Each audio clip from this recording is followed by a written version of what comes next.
Welcome to the Thrive with OMU Podcast, where each week I'll chat with an amazing entrepreneur on their growth journey. They'll be sharing this with us to help and encourage us to take that bold step.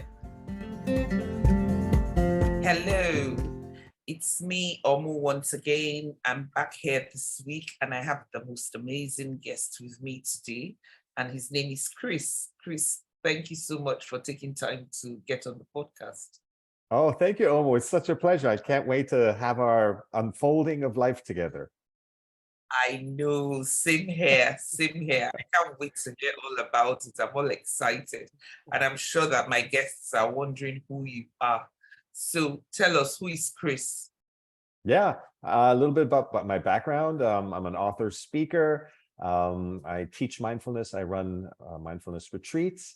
And really the approach I take is not viewing meditation and presence as a separate activity we have to make time for. Then it becomes more of a chore, but actually something we can use the world around us as tools to deepen ourselves and get to know who we really are and find our true purpose. I like that. That's something that I discovered a few years ago. And even in my practice, I always tell people that everything starts with a journey of self-discovery, having that conversation with yourself.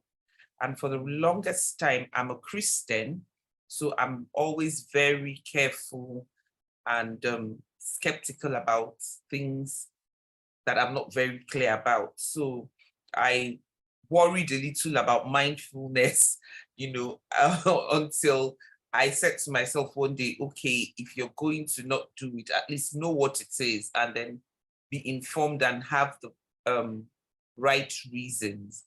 And so I decided to delve deeper, and I found out that there was just mindfulness about sitting still and being calm and having that conversation with yourself and actually hearing yourself, which is something we don't do often lately with all the noise around us. So I'm amazed that you talked about it. Is that also what you write about? Yes, it's all about using the little things in our environment, little and big things, I guess, to self-reflect on, because we see the world based on our internal makeup of things that trigger us.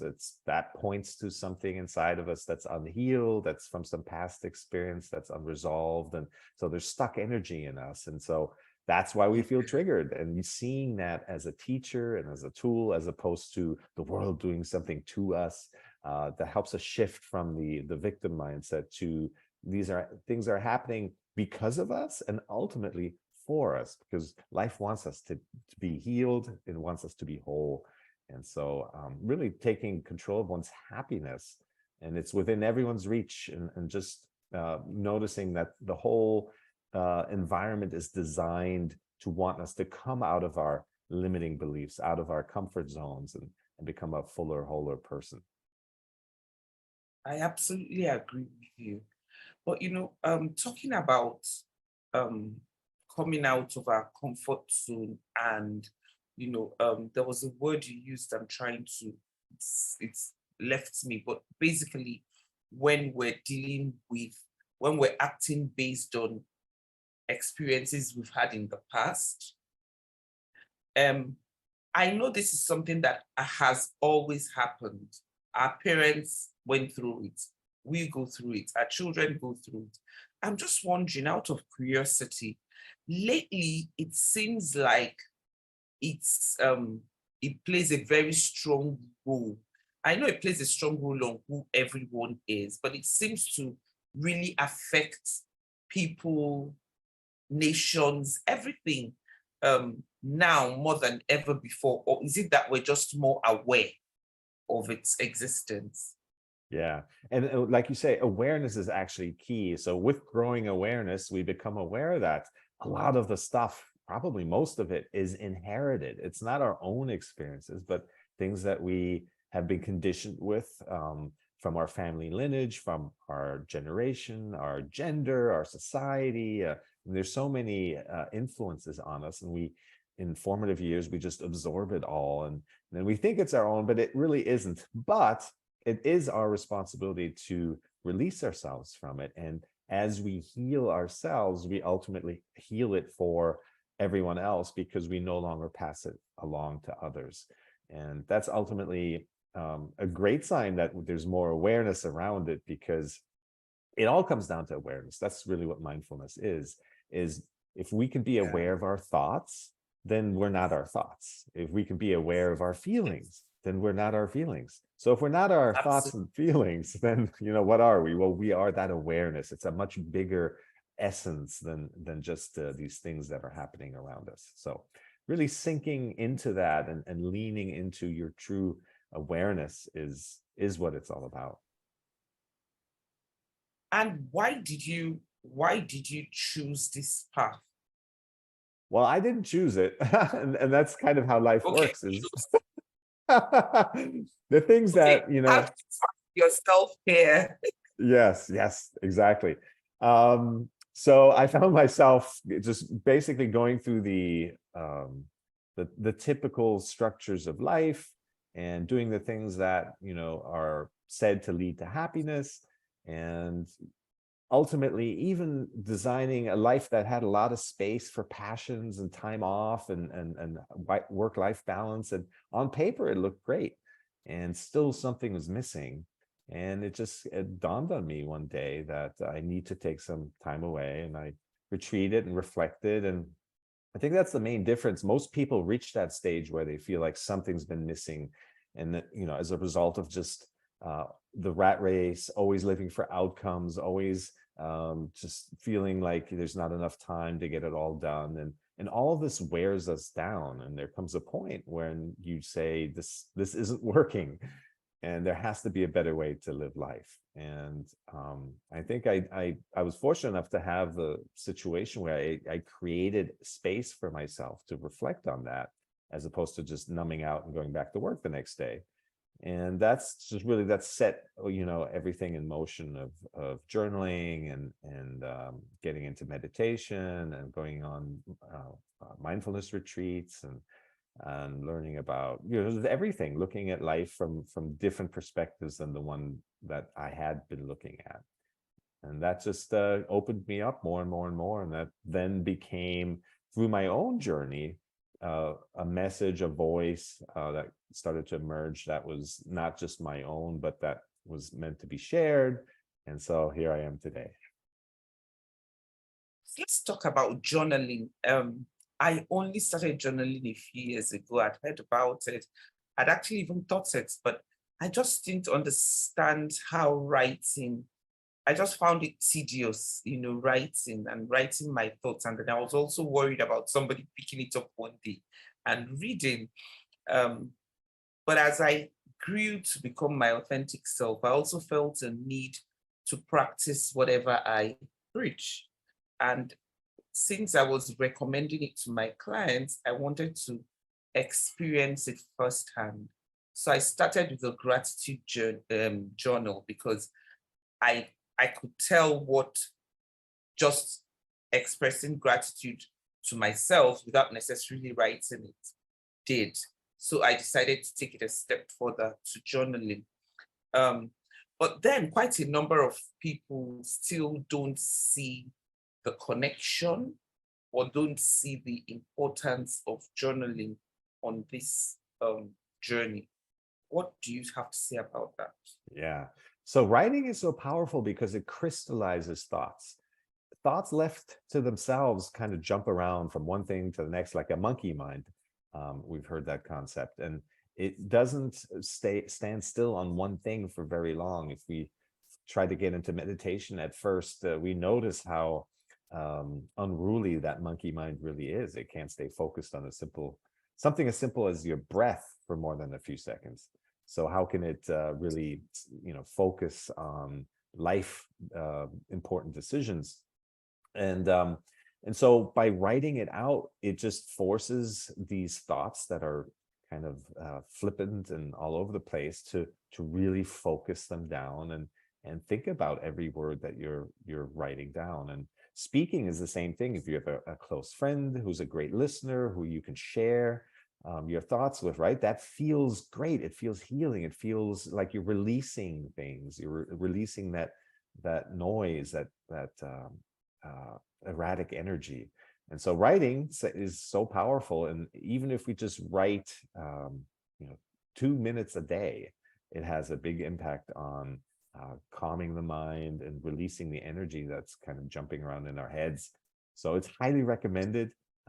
You don't have to know what you're going to write down. In fact, that you shouldn't know. I mean, there might be some things on your mind, but if they're not, still sit down and start writing, because most of our noise is in the subconscious. And once you start writing things, the creative flow and what needs to be released starts to show itself. So it's always worth just writing a few minutes, even just a few sentences, and see what happens. And whatever comes out, it is what it is. There's no purpose to it other than the doing of it. Yeah, yeah, and feel lighter. Yes, exactly. So it just is, it works. So give it a try like you did, and you'll see for yourself. Awesome.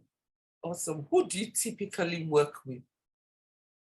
Well, most people that come to me in terms of mindfulness guidance and come to my retreats are people who have kind of reached a point where, like, they feel like they need a change. There's a new chapter that's on the horizon. The way they have been living just doesn't seem to fulfill, and there must be a better way to life. And so then one way or another they find me, and then we work on releasing old patterns, releasing stuck feelings that keep us lodged in the past, that keep us kind of repeating ourselves, and then how to then turn the corner from there and really live a full life and an expansive version of yourself that wants to come out, that is always there, that naturally wants to lift us up. Our natural vibration frequency is high. It's just we're keeping it down with a lot of overthinking, a lot of worry, and putting our attention to kind of negative thoughts, and a lot of judging and labeling. All that keeps our energy down. But once we come out of that judging mindset, then it naturally lifts us up, and the sky's the limit. So yeah, the sky is. And these are both men and women, right? Well, mostly women. I think women are more in tune with their bodies naturally. They're able to, talk things out. They have friends and social structures that are more conducive to just more of a flow, for lack of better words. Yeah. I think they're more vulnerable. Yes, yeah, you could say that. But the time comes for everyone. It doesn't matter what gender you are, Yeah. and the time will come when life pushes us, challenges us to grow, and if we resist, then we're pushing ourselves down, our own spirit, and things will happen to wake us up, because nurturing the external can only go so far. It can lead to temporary pleasure, temporary enjoyment, temporary successes, temporary positivity, but the nature of life is change. So it'll never stay. The only permanent place is within. And so it's all about the inner journey at that point. So, tell me about the retreats. I'm interested. It sounds really interesting.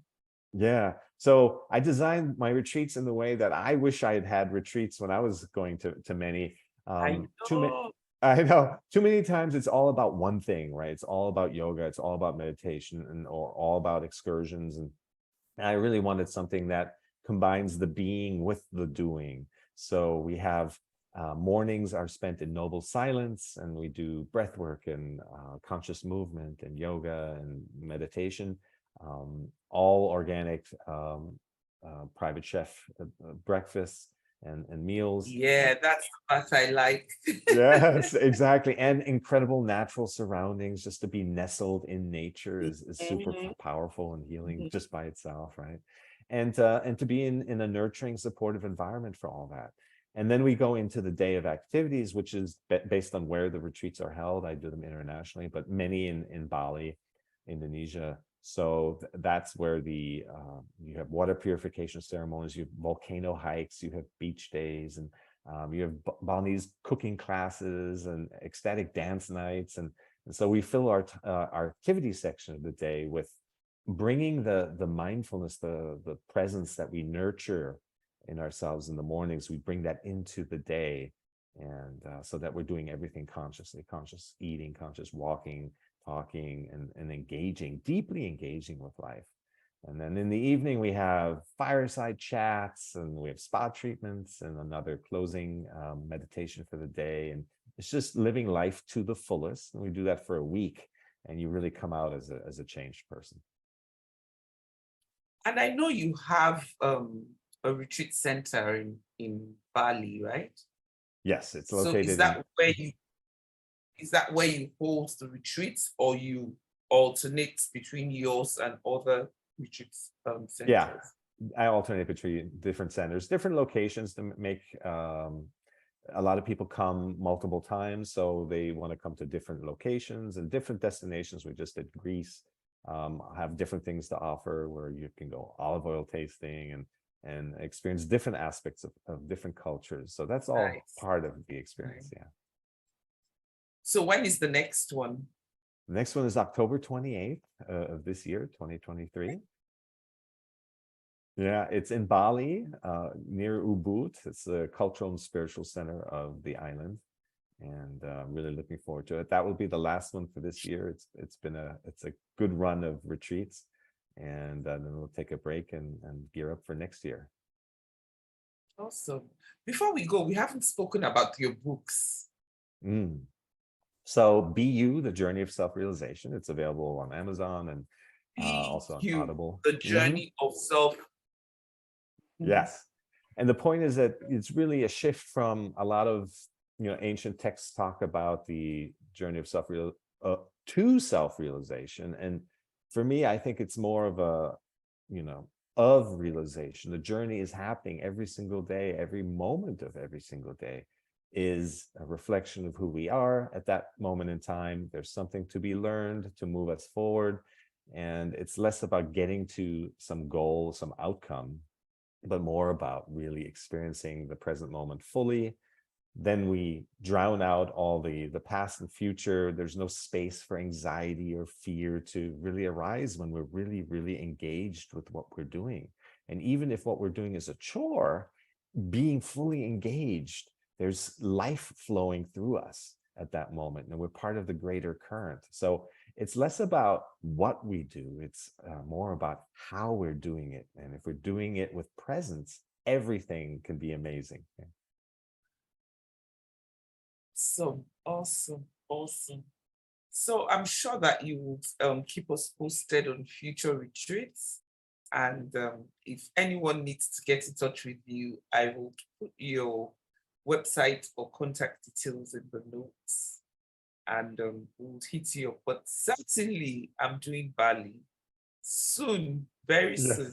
Yes, please come. You're invited. Yes. I've had an amazing time talking to you, Chris. Thank you so much for taking out time. Thank you, OMU. It's been such a great pleasure. Thank you. Keep shining your light. Thank you. And you guys, you heard it from Chris. Bali is the next venue. Who's coming with me? Just get in touch and we'll work it out. I'm out. Thank you for listening to today's episode of Thrive with OMU Podcast. This is your host, OMU Obilo.